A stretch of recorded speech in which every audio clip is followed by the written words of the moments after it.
Nós vamos abrir a palavra de Deus na carta de Paulo aos Romanos, capítulo 1, e vamos ler do verso 1 até o verso 7. Romanos 1, de 1 a 7.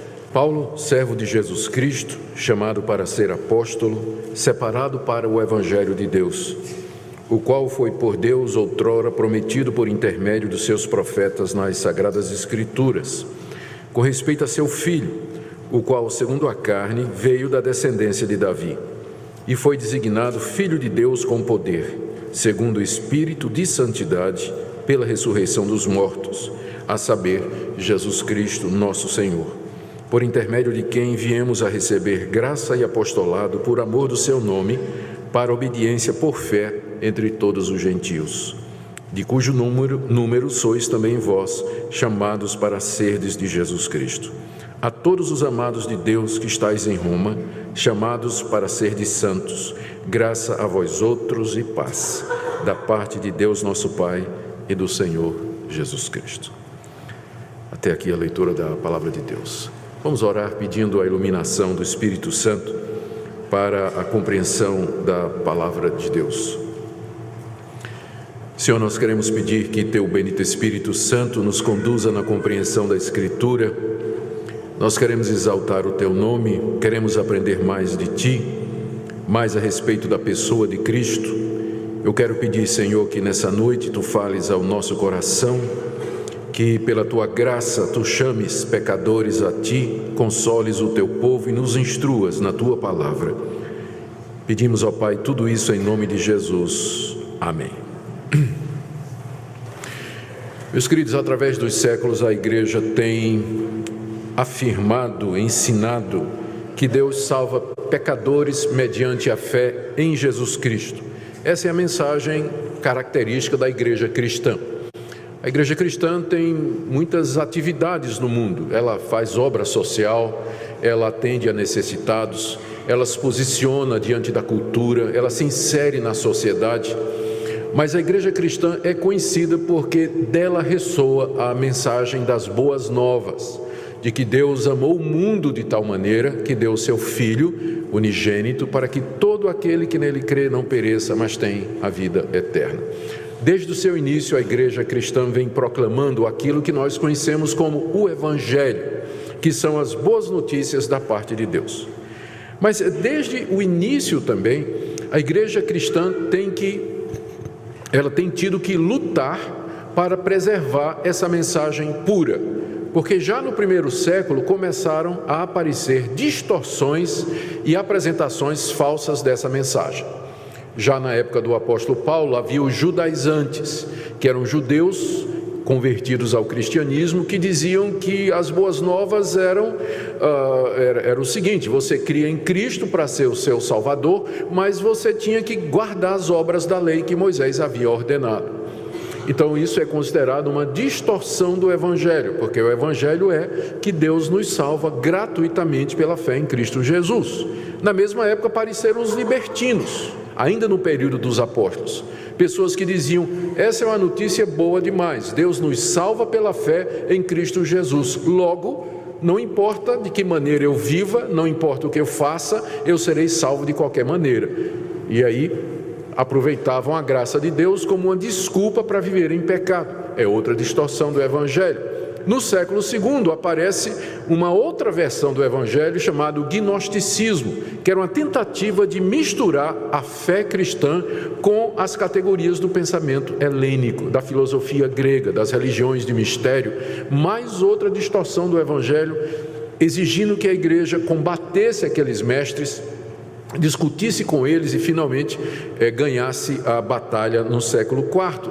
Mas aí veio a institucionalização da igreja. A igreja virou uma grande instituição, virou uma grande hierarquia encabeçada por um papa infalível. Durante a Idade Medieval, doutrinas estranhas entraram na igreja, como adoração a Maria, mediação de Maria, veneração dos santos, a doutrina do purgatório. Mais uma vez foi dito que a salvação é pelas obras, juntamente com a fé em Jesus Cristo. E depois que isso foi vencido pela Reforma Protestante, aí vem o liberalismo teológico, estudiosos na Alemanha, depois na Inglaterra, finalmente em toda a Europa, passando para os Estados Unidos, chegando no Brasil, dizendo que a Bíblia está cheia de erros, nós vivemos na idade da razão, que a ciência já mostrou que Deus não existe, nós não precisamos de Deus, a Bíblia na verdade é uma coleção de mitos. A boa notícia é simplesmente que Jesus era um profeta, era um ensinador de moralidade, de ética, e que os seus discípulos que inventaram todas essas histórias a respeito dele, que ele morreu numa cruz e coisas dessa natureza. E novamente a igreja teve que brigar pela pureza do Evangelho. E vencido o liberalismo teológico, em parte, porque como movimento ele já praticamente se extinguiu, a igreja agora tem que enfrentar outras versões do Evangelho, o Evangelho da prosperidade, a teologia da libertação, igrejas que fazem o Evangelho ser simplesmente a chave que dá acesso a Deus, que dá trabalho, emprego, saúde, casamento, prosperidade e carro do ano para quem o busca. Se você fizer campanha, entregar dízimo, se você fizer sacrifício, e outra vez lá vamos nós ter que brigar pelo Evangelho, para manter o Evangelho puro. Em todas as gerações, a igreja tem sido obrigada a lutar pela fé evangélica, porque há distorções o tempo todo, e nós vivemos numa época em que existe também muitas distorções a respeito daquilo que são as boas notícias da parte de Deus. Por isso que é importante sempre nós voltarmos às Escrituras e fazer essa pergunta: o que é o Evangelho? Estamos nele? É no Evangelho original, puro e simples que nós cremos? É por esse motivo que nós estamos iniciando hoje uma série de mensagens na carta aos Romanos. E hoje nós temos diante de nós o prefácio e a saudação dessa carta que Paulo escreveu. Aqui, no trecho que eu li para vocês, o apóstolo Paulo segue o padrão que era costumeiro naquela época de quem escrevia uma carta. Ele se apresenta, diz o nome, dá algumas explicações a respeito da sua pessoa, identifica os destinatários a quem a carta é dirigida e faz um voto, que é uma espécie de desejo de paz e bênção para aqueles que o ouvem. Só que essa introdução, que tem 7 versículos, ela é maior do que o normal, se você comparar, inclusive, com outras cartas que o apóstolo Paulo escreveu, que estão no Novo Testamento. Ela é incomum, porque ela é bem extensa, essa introdução. E aqui Paulo não somente diz o seu nome, mas ele apresenta as suas credenciais, quem ele é. Em seguida ele se demora explicando o que é o Evangelho para o qual ele diz que foi chamado por meio de Jesus Cristo. E se dirige aos romanos, os crentes da cidade de Roma, dizendo para eles o que é que eles são, amados de Deus e assim por diante. E qual a razão para isso? O motivo é que Paulo estava planejando visitar a igreja que estava na cidade de Roma. Queria gastar um tempo com eles, queria ter comunhão com eles, ser edificado por eles. Ele vai dizer isso a partir do verso 8.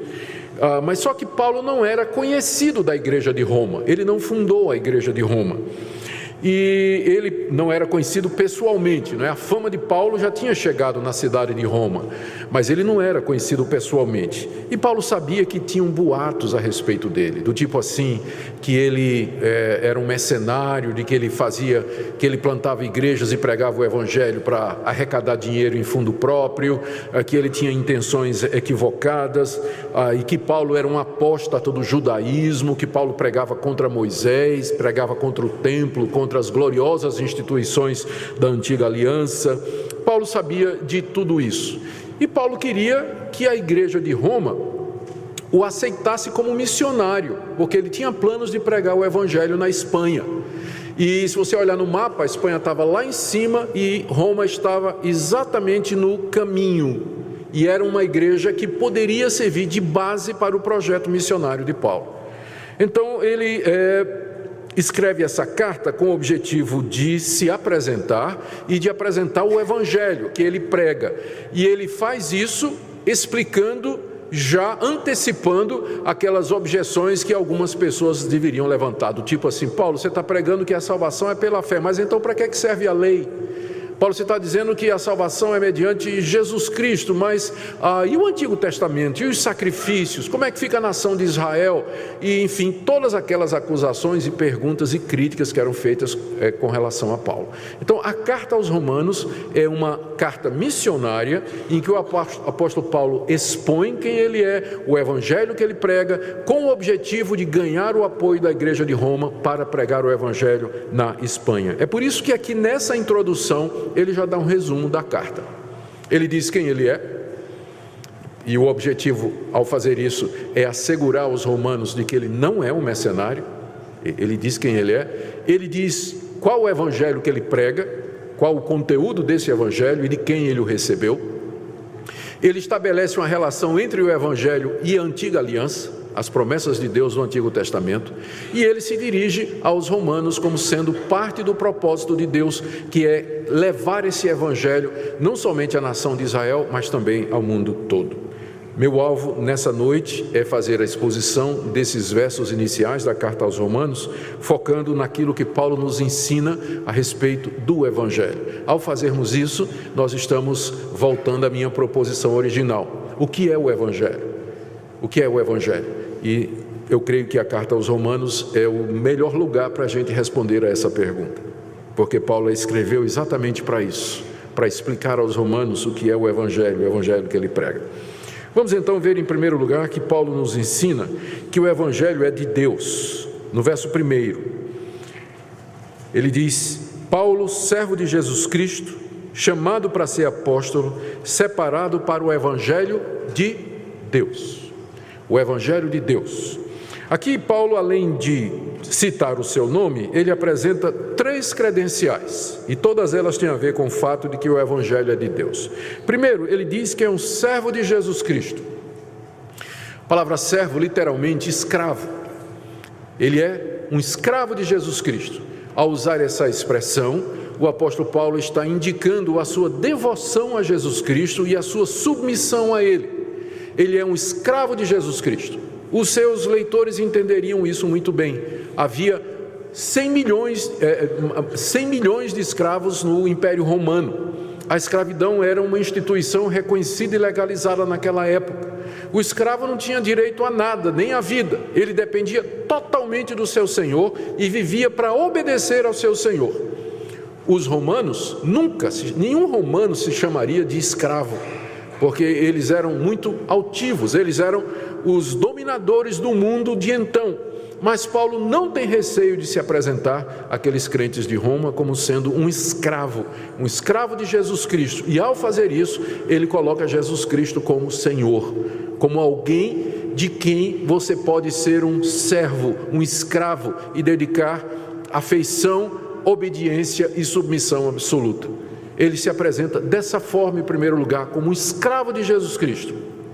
Segunda qualificação que Paulo traz aqui para os seus leitores é que ele foi chamado para ser apóstolo. E é de propósito que ele diz isso. Não foi ele que se constituiu um apóstolo, mas ele foi chamado por Deus para ser um apóstolo. A palavra apóstolo significa alguém que é enviado.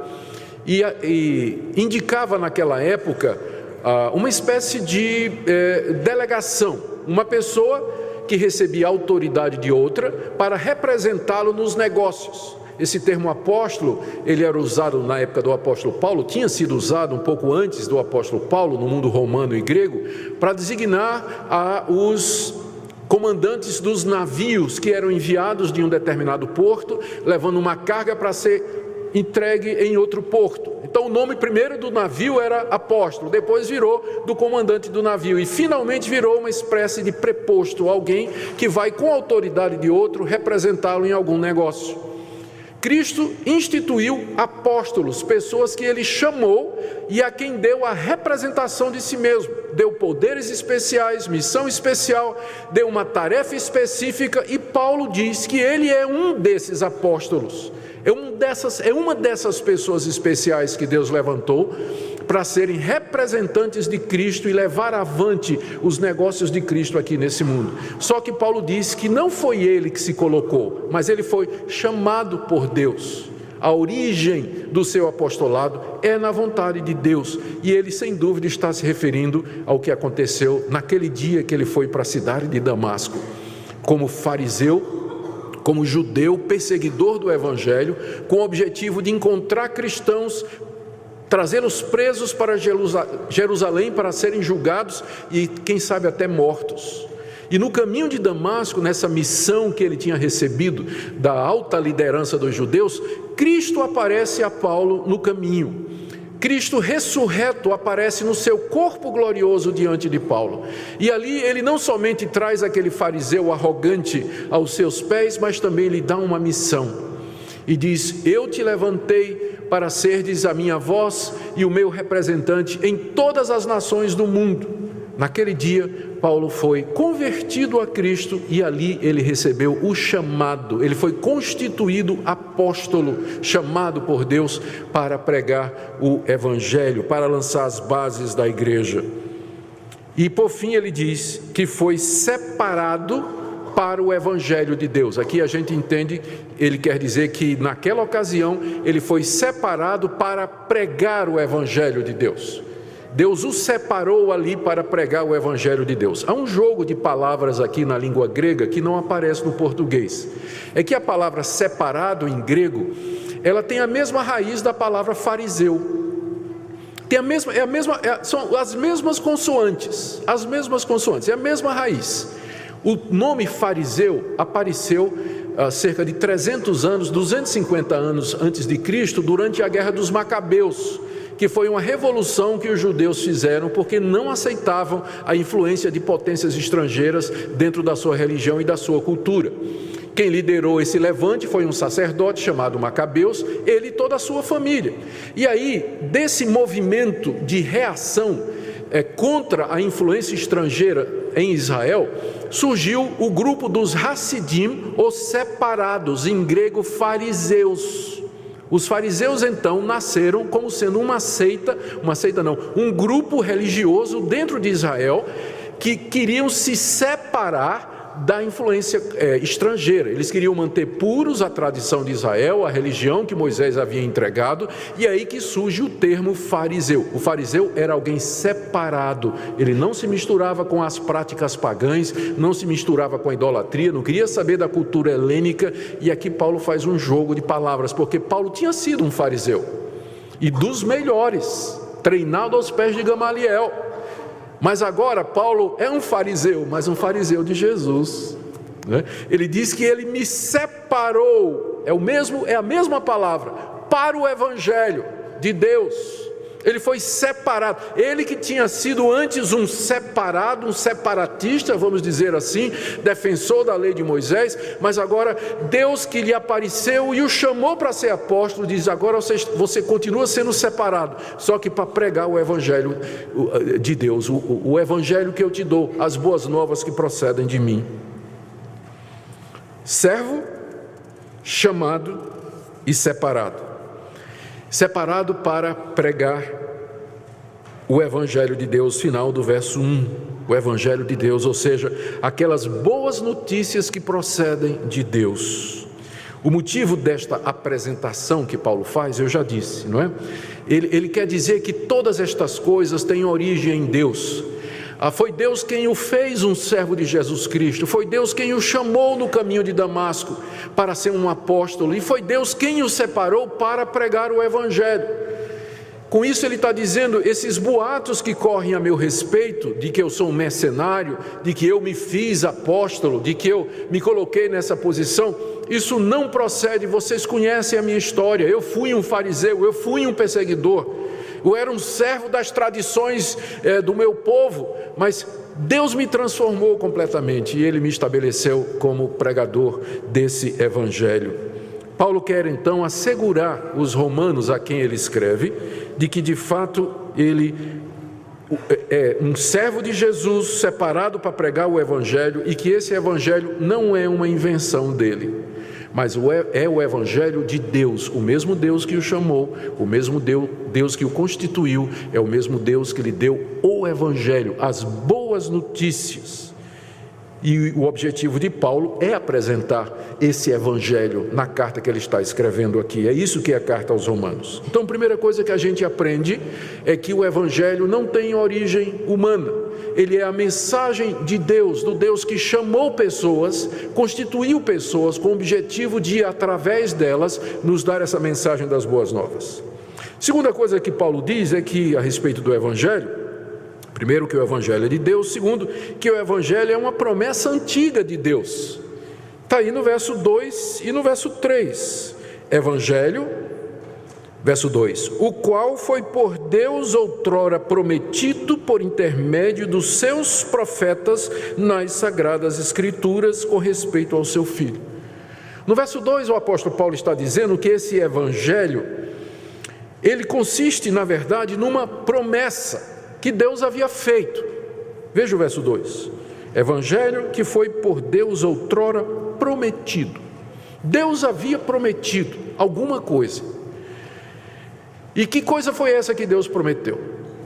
Lendo as antigas escrituras, a escritura do Antigo Testamento, começando no livro de Gênesis, nós vemos como Deus veio fazendo promessas. Lá no jardim, no dia da queda, ele fez a promessa pela primeira vez: da descendência da mulher virá alguém que esmagará a cabeça da serpente.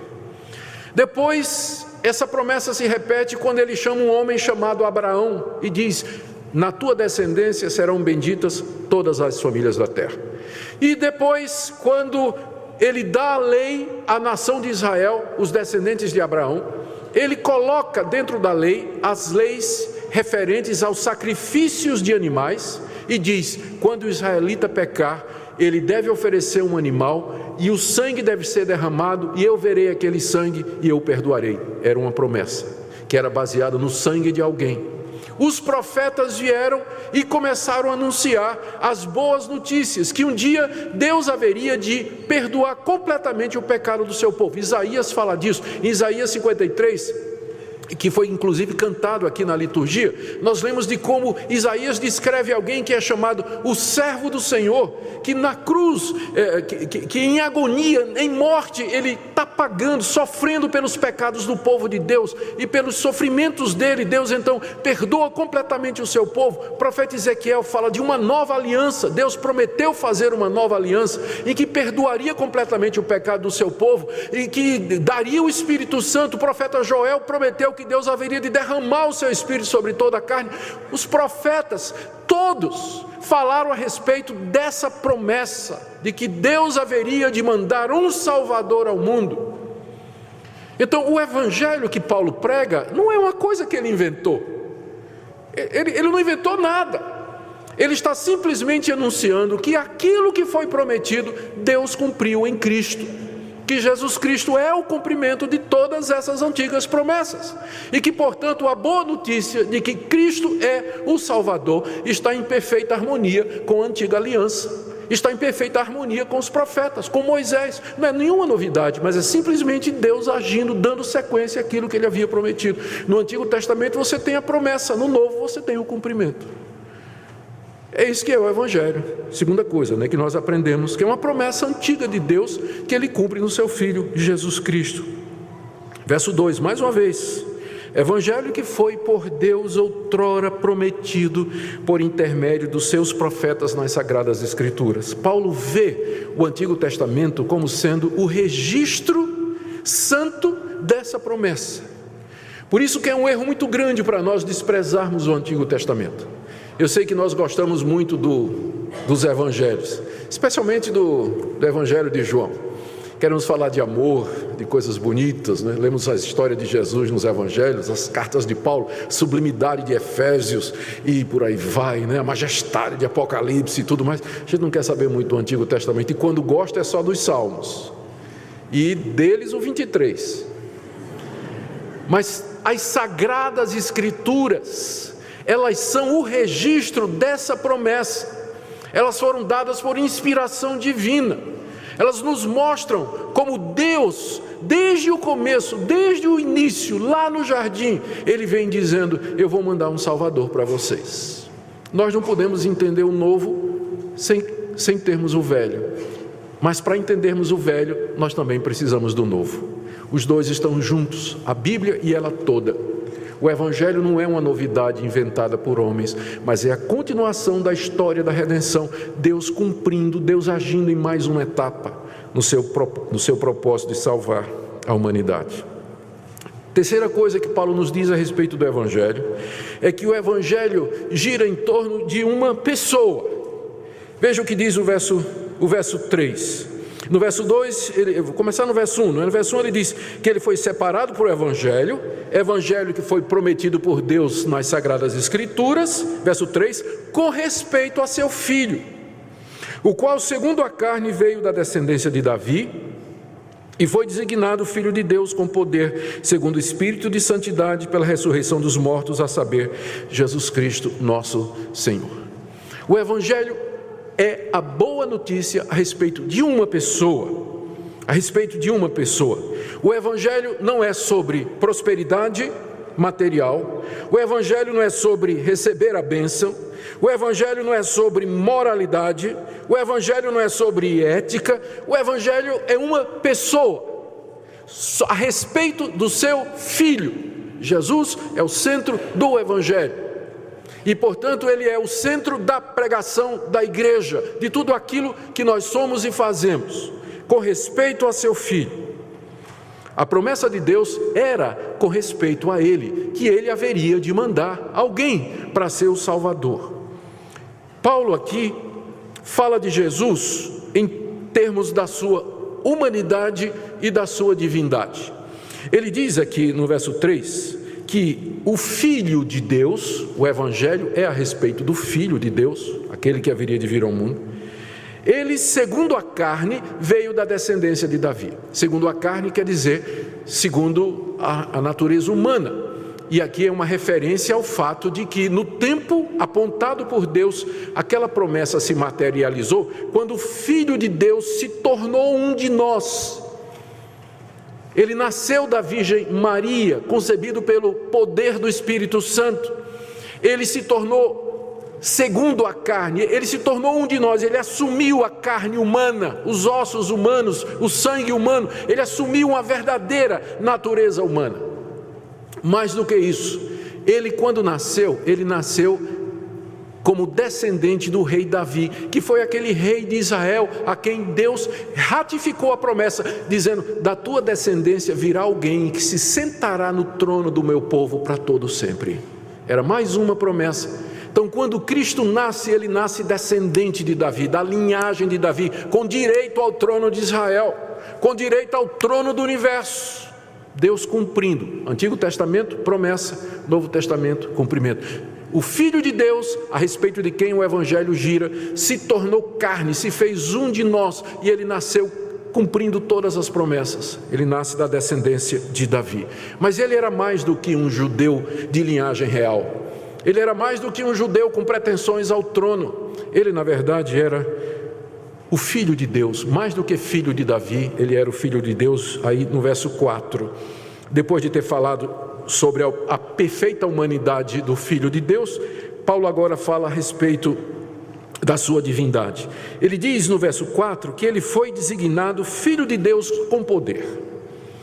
Ou seja, houve alguma coisa que aconteceu, ou algumas coisas aconteceram que designaram, demonstraram, confirmaram, deixaram claro para todo mundo que aquele judeu descendente de Davi era mais do que um homem como nós, mas ele era o próprio Deus. E Paulo menciona duas coisas aqui. Primeiro, ele diz, foi designado Filho de Deus com poder, segundo o Espírito de santidade. Tem duas possibilidades de interpretar essa frase. Primeiro é uma referência ao Espírito Santo, mas seria uma construção estranha, porque Paulo, quando quer falar do Espírito Santo, ele diz Espírito Santo. É a única vez que aparece essa expressão Espírito de santidade. A outra é que pode se referir ao fato de que Cristo, que Jesus, durante a sua vida, aqui como homem, ele nunca cometeu pecado. Ele foi santo em todo o seu procedimento, e só há um ser que consegue ser santo em todo o seu procedimento, que é Deus. Então ele foi demonstrado que ele é o Filho de Deus por causa do Espírito de santidade que havia nele. e pelo qual ele nunca pecou, ao contrário de toda a raça humana. Mas tem uma segunda coisa que designa, que mostra que Jesus era o Filho de Deus. Paulo diz no verso 4, pela ressurreição dos mortos. Ao ressurgir dos mortos ao terceiro dia, depois de se oferecer como sacrifício pelos pecados do seu povo, Jesus foi poderosamente designado como Filho de Deus. Se ele tivesse ficado morto depois da crucificação pelos romanos a pedido dos judeus, ele seria considerado até hoje como simplesmente mais um revoltoso judeu, como Teudas, como um tal de Judas, que foram revolucionários que apareceram antes de Jesus, que lideraram o povo. Teudas levou mais de 400 homens numa revolução armada contra Roma. Os romanos mataram Teudas e o movimento acabou. Depois apareceu um tal de Judas no tempo do recenseamento, aquele que Maria e José participaram, que também levantou as multidões e muita gente seguiu. Os romanos mataram esse tal de Judas e o movimento acabou também. E Jesus, aos olhos daquele pessoal, pareceria mais um líder revolucionário. Se ele tivesse ficado morto na sepultura, ele estaria na galeria junto com Teudas e Judas e outros revolucionários judeus, cujo movimento não deu em nada. Mas quando ele ressurge dos mortos ao terceiro dia, então ele é designado Filho de Deus. É confirmado, é demonstrado de que ele é o Filho de Deus e que ele é diferente de todos os outros. E Paulo ainda acrescenta, ele diz, que ele foi designado Filho de Deus com poder. Ao ressurgir dos mortos ao terceiro dia, o Filho de Deus, sobre quem é o Evangelho, ele sobe aos céus, se senta no trono da majestade, e aí ele vai poder dizer aos discípulos, todo poder me foi dado no céu e na terra. Portanto, ide, pregai o Evangelho a toda criatura. O Evangelho é a respeito de uma pessoa. O Evangelho gira em torno da pessoa de Cristo, verdadeiro homem e verdadeiro Deus, ressurreto entre os mortos, entronizado à direita de Deus e que tem todo poder no céu e na terra. E Paulo, finalmente, no verso 4, ele diz quem é esse Filho de Deus, a saber, Jesus Cristo. Ele identifica agora. Esse é Jesus, Jesus Cristo. Ele é o cumprimento de todas as promessas. Ele é o centro do Evangelho. Ele é a razão das boas novas. Aí ele acrescenta, Jesus Cristo, nosso Senhor, de quem eu sou escravo, de quem eu sou servo. Ele é o Senhor de tudo e de todos. Essa é a terceira coisa que Paulo nos diz. A primeira, o Evangelho é de Deus. A segunda, que o Evangelho foi prometido, é uma promessa que Deus fez no Antigo Testamento que está sendo cumprida hoje. Terceira, o Evangelho é sobre uma pessoa, o Filho de Deus, verdadeiro homem e verdadeiro Deus. Quarta coisa que Paulo nos diz aqui, que está no verso 5, que o Evangelho deve ser obedecido e crido por todos. Veja o que ele diz. Depois de dizer no final do verso 4 que Jesus Cristo, nosso Senhor, é o Filho de Deus, ele diz, por intermédio de quem viemos a receber graça e apostolado por amor do seu nome, para a obediência por fé entre todos os gentios. Os gentios eram aqueles que eram os não-judeus. O mundo naquela época era dividido assim, duas raças, não é? Havia os judeus, que se considerava o povo escolhido de Deus, e quem não fosse judeu era gentil, ou era dos povos. Paulo diz que Cristo, quando lhe apareceu, esse Cristo que ressurgiu dos mortos, lhe constituiu apóstolo para obediência do seu nome por fé entre os gentios. Essa foi a missão que Paulo recebeu, esse é o apostolado de Paulo. Cristo o encarregou de ir a todas as nações e anunciar as boas notícias que Deus cumpriu a promessa, que o Salvador já veio e que pela fé nele as pessoas são perdoadas e recebem a remissão de pecados, que não só os judeus, mas todas as nações, as mais distantes, precisam ouvir essa boa notícia, porque não há salvação em nenhum outro, não há nenhum outro caminho a não ser Jesus. Paulo diz, foi por meio dele que eu recebi esse apostolado para a obediência da fé. Note cuidadosamente a expressão, a obediência da fé, porque fé, nós vamos aprender isso aqui na carta aos Romanos, não é você somente acreditar no que eu estou dizendo a você nessa noite, que Jesus é o Filho de Deus, que Ele é o cumprimento das promessas, que Ele é a realização do plano de Deus, mas fé é obedecer a esse Cristo, é obedecer o que Ele diz, ao senhorio dEle. Fé não é simplesmente um assentimento intelectual, uma concordância que nós temos para com estas verdades, mas é uma inclinação da nossa vontade, é um compromisso da nossa vontade, do nosso querer com a pessoa em quem nós dizemos crer. Por isso que Paulo diz que a missão dele é pregar a obediência da fé, ou a obediência que procede da fé em Cristo Jesus, e dizer às pessoas: creiam em Jesus Cristo e andem nos caminhos dele. Isso era o que ele tinha que anunciar a todas as nações. Essa era a missão que ele recebeu, e é o desejo de Deus que, por amor a Cristo, as nações ouçam a boa notícia. E a última coisa que eu queria mencionar aqui a respeito do Evangelho é que é por ele que Deus nos chama para a sua glória. Veja que nos versos 6 e 7, Paulo agora finalmente se dirige aos destinatários. Isso aqui é só a introdução da carta, viu, gente? Isso é só o prefácio e saudação. Vocês imaginam os 16 capítulos que a gente tem pela frente aqui, não é? Tudo bem. Então, aqui ele finalmente se dirige aos destinatários. Ele introduz os destinatários no verso 6, dizendo: de cujo número sois também vós chamados para serdes de Jesus Cristo. Ele tinha dito que a missão dele era pregar o Evangelho aos gentios, entre os quais estão aqueles moradores de Roma, que já tinham sido chamados por Deus. O chamado de Deus aqui, no verso 6, ele deve ser interpretado como o chamado de Paulo no capítulo 1, verso 1. Quando Deus apareceu ao apóstolo Paulo no caminho de Damasco, não foi assim do tipo: Jesus apareceu, Paulo parou, Jesus disse: bom dia, eu sou Jesus Cristo. Ah, muito prazer. Eu queria lhe convidar para você ser crente. Não quero não. Não, sim, você tem o direito de escolher, você tem livre-arbítrio, escolha se você quer ou não. Foi assim que Cristo fez com Paulo? Não foi. Quando Paulo diz aqui que os romanos foram chamados para ser de Jesus Cristo, ele não está se referindo a um convite de Deus, do tipo assim: olha, eu estou convidando você para ser de Jesus Cristo, você quer? A decisão é sua. Se fosse assim, vocês sabem quantas pessoas seriam crentes?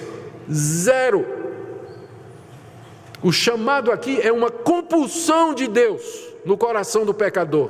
É irresistível. Deus atrai o pecador, inclina a sua vontade, abre o seu entendimento e o atrai com laços de amor no poder do Espírito Santo. Se não fosse isso, você não era crente, você não estaria aqui hoje. Eles foram chamados por Deus.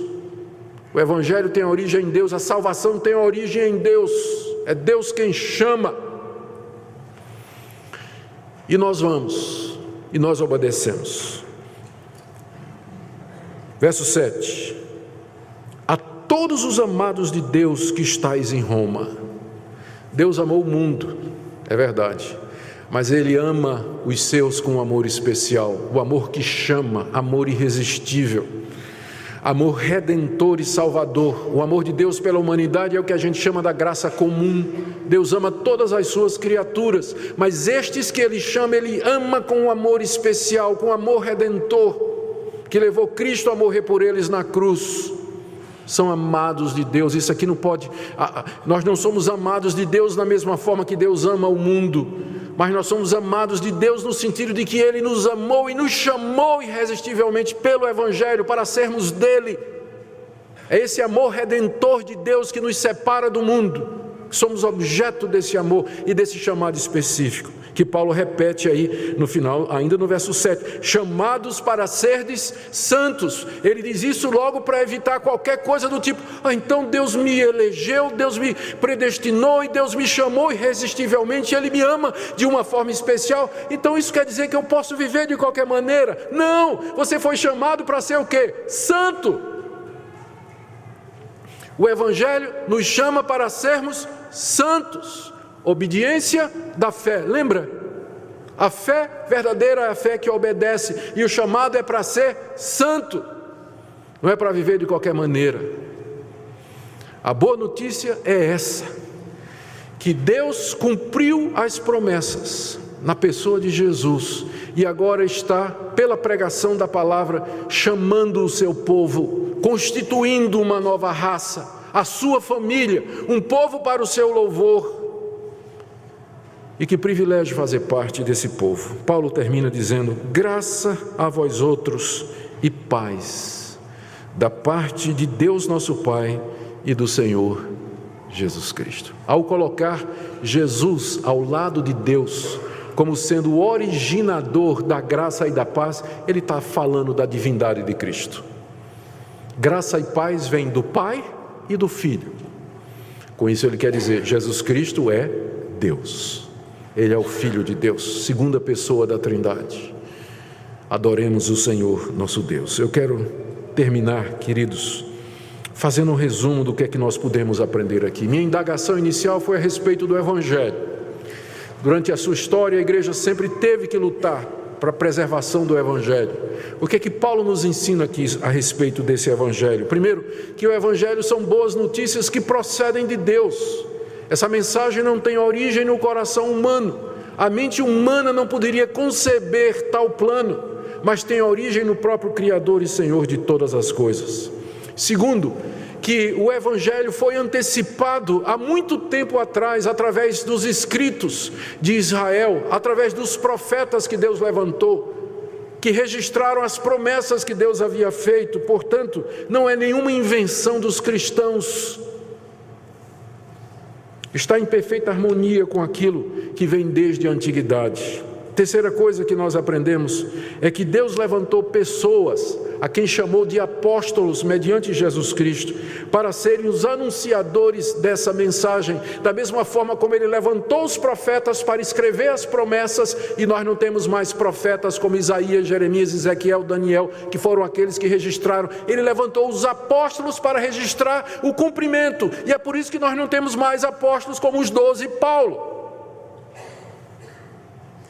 Nós não temos mais, porque eles foram chamados exatamente para registrar a promessa, profetas, cumprimento, os apóstolos. Hoje nós estamos edificados sobre o fundamento dos profetas e dos apóstolos, que é a Sagrada Escritura. Nós não precisamos de apóstolos, precisamos de pastores e mestres para nos ensinar aquilo que os profetas e apóstolos registraram da parte de Deus. Terceira coisa, o Evangelho é sobre Jesus Cristo, gente. Vamos parar de seguir falso profeta. Gente que fica falando de outro Evangelho, que raramente fala da pessoa de Cristo, da sua obra na cruz, da sua morte, da sua ressurreição, e o povo vai atrás, porque o falso profeta lança isca, não é? Você faz isso, você faz aquilo outro, faz campanha, faz promessa, faz propósito, e eu vou encher você de bênçãos. Isso não é Evangelho. Eu não estou dizendo que Deus não pode abençoar você, mas eu estou dizendo que se você está numa igreja evangélica, ou você se diz crente, porque veio atrás da bênção, você está sendo enganado por um falso profeta, está enganando o seu próprio coração. O Evangelho é a respeito de uma pessoa, aquele que é o cumprimento das promessas de Deus, que mandaria um Salvador para nos livrar dos nossos pecados e nos dar a vida eterna. Se você crê nisso, você será salvo dos seus pecados e herdará a vida eterna. Se não, você vai viver nesse mundo enganado por um falso profeta e vai morrer nos seus pecados, pelos quais você vai responder diante de Deus no dia do juízo e o sofrimento eterno no inferno. O inferno está cheio de gente que um dia creu num falso evangelho. O verdadeiro evangelho é esse aqui, ensinado pelo apóstolo Paulo, ensinado pelos profetas no Antigo Testamento, pelos apóstolos no Novo. Ele é o nosso fundamento. Talvez você tenha ouvido um falso evangelho até o dia de hoje, mas eu queria que você examinasse o que você tem ouvido à luz da palavra de Deus. Talvez você professe crer nesse evangelho, mas esse evangelho é um chamado para ser santo. A fé sem obras é morta. A fé no evangelho produz obediência. E o nosso chamado é um chamado para a santidade. Você não pode professar que é um servo de Jesus Cristo se você vive desobedecendo o seu Senhor, quebrando a sua lei. ofendendo a Ele com suas práticas. O Evangelho é poderoso não somente para nos perdoar, mas também para nos transformar. E eu queria que você cresce nisso nessa noite. O Evangelho é o poder de Deus para salvar todo aquele que crê. Talvez você está aqui nessa noite carregado de culpa pelos seus pecados. Eis a boa notícia. Deus já mandou alguém para tirar a sua culpa, pagar a sua culpa, remir os seus pecados. Alguém em quem você pode ter a vida eterna, em quem você pode ter graça e paz. É Jesus Cristo, Filho de Deus, descendente de Davi, ressurreto dos mortos e que tem todo o poder no céu e na terra. Adoremos o Senhor. Ó Deus, que evangelho maravilhoso! E como faltam as palavras para poder expor a profundidade, a majestade do Teu Evangelho. Te damos graças porque nos chamaste pelo Evangelho de forma irresistível, nos amaste antes da fundação do mundo, cumpriste a Tua promessa do Redentor. Te damos graças pelo Teu Filho, que se fez um de nós segundo a carne, mas foi demonstrado Filho de Deus segundo o Espírito. Te damos graças porque Ele tem todo o poder no céu e na terra. Senhor, eu peço que Tu apliques esta palavra nessa noite a todos os corações que ouviram atentamente. E que Teu bendito Espírito Santo chame irresistivelmente, poderosamente aqueles que Tu tens amado. E aqueles que já são Teus, consola-os com este Evangelho. Amanhã nós vamos voltar para as nossas atividades, no dia a dia, na escola, no trabalho. A rotina da dona de casa, a rotina da faculdade, consola-nos com este Evangelho, com a presença do Senhor Jesus, nos ajuda a ficar firmes, alegres, pensando nesse grande tesouro. Abençoa o Teu povo aqui presente, é o que pedimos no nome do Senhor Jesus. Amém.